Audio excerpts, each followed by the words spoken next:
Perfectionist. Here's the full definition if you're actually interested. Hi, I'm Erin.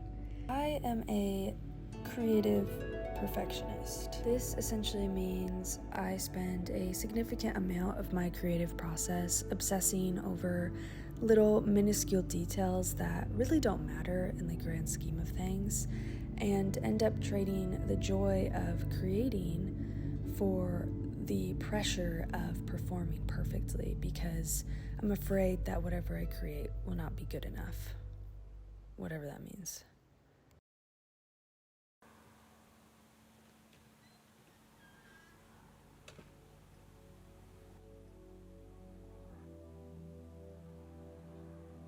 Recently, I was really inspired by the concept of imperfection, specifically creative imperfection, and what that can look like. Not to say, doing something without putting in effort.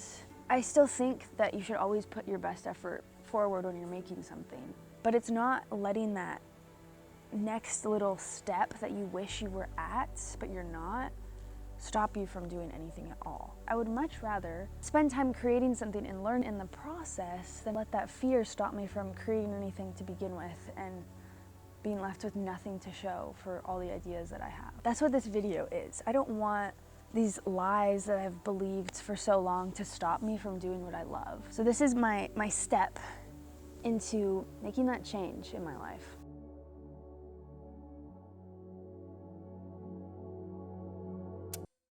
Okay, but how do you actually just stop caring? Introducing Erin's top 5 tips to overcoming creative perfectionism and embracing flaws in creative works. I think that one of the most important things to do in order to work to overcome creative perfectionism is to really just focus on growth. Look at where you were to where you're at now and focus on that. Focus on what you're learning in the process. I think that is so much more important even than the final product, is just what you're gaining from what you're creating. There's a quote that says, "Realize that you're not competing with anyone else except who you were yesterday." And I think this is a really fantastic example of a growth mindset, because it's not about what other people are thinking, it's about how far you have come personally. And looking back and saying, wow, I didn't realize that I had actually learned so much.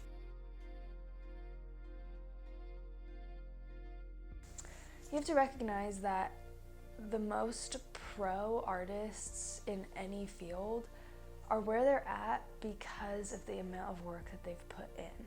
So if you're aspiring to be to where they're at, but you haven't put the work in, then you need to adjust your own personal standards to where you're currently at. So consider how much work that you've been devoting to this project, how much natural talent you have in a specific area, what kind of resources and time and opportunities you have to continue honing in your craft to continue growing. I think if you're setting the bar so high to where you're never going to be able to reach it without first hitting those other steps, then you're always going to be disappointed or frustrated with yourself because it's not to where you want to be. You can always look to other artists for inspiration, but don't look to other artists for the definition of what is the best, because there is no such thing as the best or perfection within art. Another really important point that I would make is to just create more often. I think this is something that can be overlooked, its importance. It's really so crucial. If you just want to get into the flow state of just creating more without caring about all the little details, you just need to create more. Just set aside a certain amount of time every day, every week, whatever it looks like in your own life, to just create. There are no rules to creativity, and that's a part of what makes it so incredible, is you can do whatever you want. And so once you get into that rhythm of recognizing that there is no right way, there's no perfect way to create how you create, then you can do it more regularly, and then you can find more freedom and more inspiration in creating every day or every week, every month. And it just becomes so much less pressure. Yeah, so simple but sweet. And really important is just create more often. Another thing that I think can be super helpful is just getting a different point of view, whether this is from another person or just shifting the way that you're looking at what you're working on. When you're staring at a project for so long, it can be really easy to just hone in on all the things that you think are wrong with it. But if you get an outsider's perspective, then you're really able to not only continue creating in a way that maybe you wouldn't have been able to otherwise. People just see things differently than you will, and that is a gift if you utilize that to grow, especially from other creatives who might have just a more unique perspective on a certain topic that maybe you wouldn't have had otherwise. And with that, a different point of view can also look like getting outside and just trying something new, looking at something upside down, being creative with the way that you're being creative.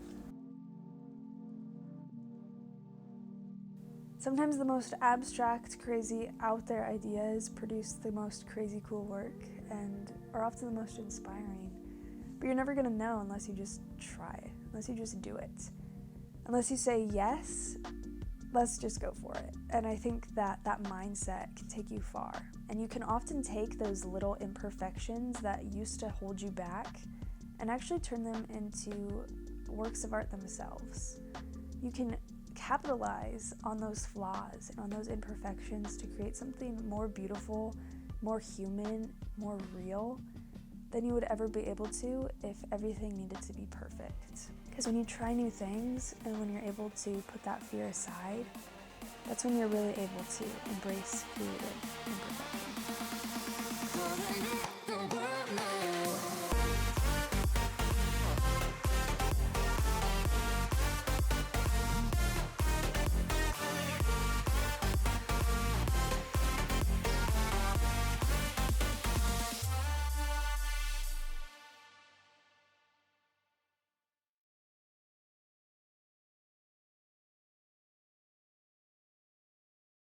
You know, things don't have to be perfect in order for you to try.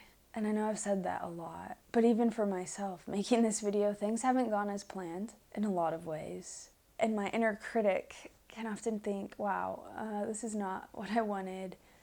I shouldn't even make this video. Just these inner thoughts and lies. But my challenge for you is to learn how to ignore those lies, to push them to the side.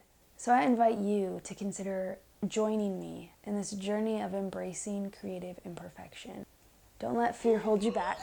Go create. You've got this.